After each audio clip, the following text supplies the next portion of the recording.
Ketika publik menuntut transparansi dan kesetaraan hukum, satu peristiwa kembali menampar akal sehat kita.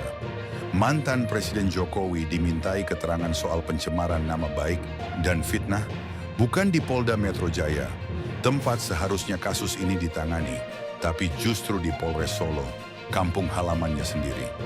Lalu, pertanyaannya, apakah ini bagian dari prosedur yang sah atau proteksi halus yang menyimpang dari norma hukum?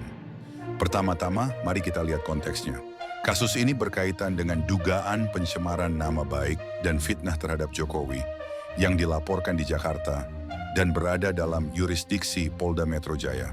Namun yang mengejutkan, pemeriksaan terhadap Jokowi dilakukan diam-diam di Polres Solo. Padahal secara yuridis, ini menimbulkan sejumlah pertanyaan serius. Pertama, kenapa bukan Polda Metro yang langsung memeriksa?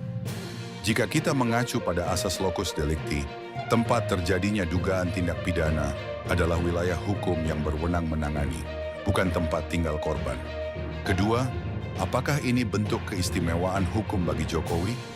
Jika masyarakat biasa dipanggil ke Polda sesuai domisili kasus, mengapa mantan presiden justru didatangi ke wilayah yang aman secara politik dan sosial baginya? Ketiga, ada kesan pengamanan terstruktur. Apakah pemeriksaan di Solo ini dimaksudkan untuk menghindari sorotan media? Atau bahkan, seperti dicurigai sebagian pihak, untuk menjaga kontrol narasi agar tak keluar dari skenario tertentu? Keempat, ini bukan pemeriksaan biasa. Prosesnya sepi dari pemberitaan, tidak ada dokumentasi resmi yang dirilis kepolisian, dan bahkan tidak diumumkan sebelumnya ke publik. Dan yang lebih ironis, ini terjadi ketika masyarakat sedang menyoroti keabsahan ijazah Jokowi dan ketika tekanan publik terhadap kejelasan proses hukum semakin tinggi. Apakah ini kebetulan atau bagian dari manuver yang terencana?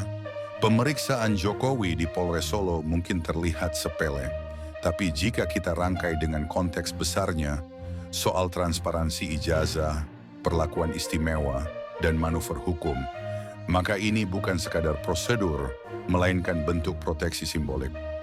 Ketika hukum bisa ditekuk hanya demi melindungi tokoh tertentu, maka publik punya alasan kuat untuk bertanya, masih adakah keadilan yang setara di Republik ini?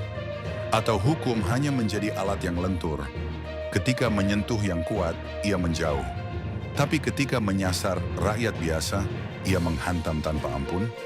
Kalau kamu suka konten yang kritis, tajam, dan investigatif, mengulas fakta dengan jelas, jangan lupa tulis pendapat kalian di kolom komentar, kemudian like, share, dan subscribe sekarang juga sebagai bentuk dukungan kepada channel ini agar dapat terus tumbuh menyampaikan sikap kritis publik untuk Indonesia menjadi lebih baik.